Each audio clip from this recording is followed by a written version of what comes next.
IAS अधिकारी पूजा सिंघल पर ED की छापेमारी के बाद झारखंड में सियासी दलों में जुबानी जंग तेज हो गई है। जेएसएम विधायक सुदिव्य कुमार सोनू ने कहा कि बीजेपी बार बार बोलकर झूठ को सच साबित कर रही है। सोनू ने तत्कालीन सरकार से इस आईएएस अधिकारी को पहले ही भ्रष्टाचार मामले पर क्लीन चिट दे चुकी है। ऐसे में भाजपा के प्रदेश अध्यक्ष को ये बताना चाहिए कि कौन सही है, तो वो स्वच्छ हो जाएगा। और हमारे भारतीय जनता पार्टी के मित्र कल से यही काम कर रहे थे कि इस झूठ को इतनी जोर से प्रचारित कर रहे थे, लोगों को ये लग रहा था कि ये सारी कार्रवाई खान और खनन से हुए मामलों में है। मैं आपसे यही पूछना चाहता हूं आपके माध्यम से दीपक प्रकाश जी से कि आदरणीय दीपक प्रकाश जी, जब आपकी सरकार, आपके मुख्यमंत्री पूजा सिंघल को क्लीन चिट देते हैं तो किस कार्रवाई को सही माना जाए? ईडी की कार्रवाई को सही माना जाए या आपकी सरकार द्वारा दी गई क्लीन चिट की कार्रवाई को सही माना जाए? आप पहले ये स्पष्ट कर दें। और हम ये स्पष्ट कहते हैं, झारखंड मुक्ति मोर्चा के नेता हमारे हेमंत सोरेन या पूरी पार्टी भ्रष्टाचारियों के संरक्षण के किसी भी तरह की सोच में नहीं है।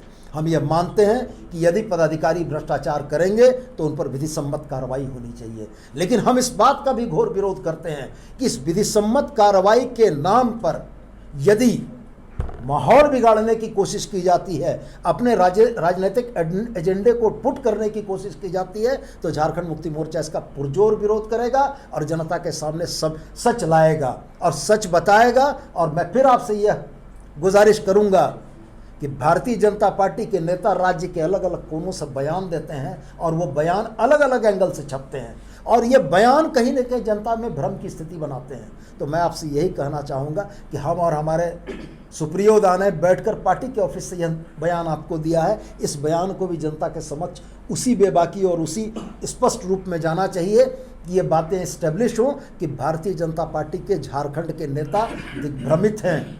एक तरफ वो रघुवर दास की कार्रवाई को जायज़ ठहराते हैं, दूसरी तरफ ईडी की कार्रवाई को जायज़ ठहराते हैं। अरे ये तो बता दीजिए कि सही कौन था? रघुवर दास सही थे, राजबाला वर्मा सही थी या ईडी की यह कार्रवाई सही थी? मेरा आपसे बस यही निवेदन है कि सच्चाई को जनता को जानना चाहिए और झारखंड मुक्ति मोर्चा कतई भ्रष्ट पदाधिकारियों के संरक्षण में भरोसा नहीं करता है। कानून अपना काम करे, हम इसके सहमत हैं, लेकिन कानून के काम को अपने राजनीतिक फायदे के लिए जोड़ने की भारतीय जनता पार्टी की साजिश की हम घोर निंदा करते हैं और इसका पर्दाफाश करना चाहते हैं। एक डिमांड हम लोगों का और वहीं जेएम नेता सुप्रीमो भट्टाचार्य ने कहा कि तत्कालीन मुख्यमंत्री रघुवर दास और अधिकारी राजबाला वर्मा को भी अभियुक्त बनाया जाए, क्योंकि खूंटी जिला में हुए मनरेगा लूट में ये सभी शामिल हैं। अब सीबीआई को और एनफोर्समेंट डिपार्टमेंट को इसमें राजबाला वर्मा जी और रघुवर दास जी, उनको भी अभियुक्त बनाया जाए, क्योंकि इनके द्वारा सीबीआई जांच, जब मुंडा जी की सरकार थी उस वक्त सीबीआई की जांच दी गई थी, उस वक्त विभाग की कार्रवाई शुरू हुई थी और उसको पलटने का काम रघुवर दास जी ने किया था।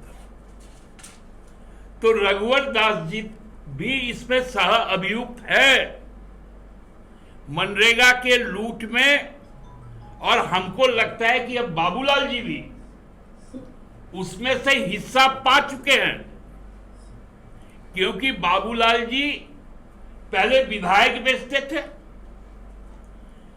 फिर खुद को बेचे, अब जांच भी बेच रहे हैं। अब बाबूलाल जी राजनीतिक व्यक्तित्व नहीं रहे, अब वो ट्रू सेंस में पॉलिटिकल ट्रेडर बन चुके, ट्रेडर व्यवसाय करने लग गए। इसलिए इस जांच के दायरे में एक त्रिमूर्ति भी आनी चाहिए और इस पे दीपक प्रकाश जी का वक्तव्य पार्टी सार्वजनिक तौर पर डिमांड करे।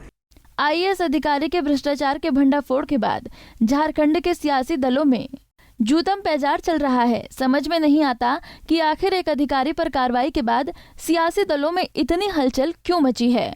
पंजाब केसरी टीवी के लिए रांची से आशुतोष सिन्हा की रिपोर्ट।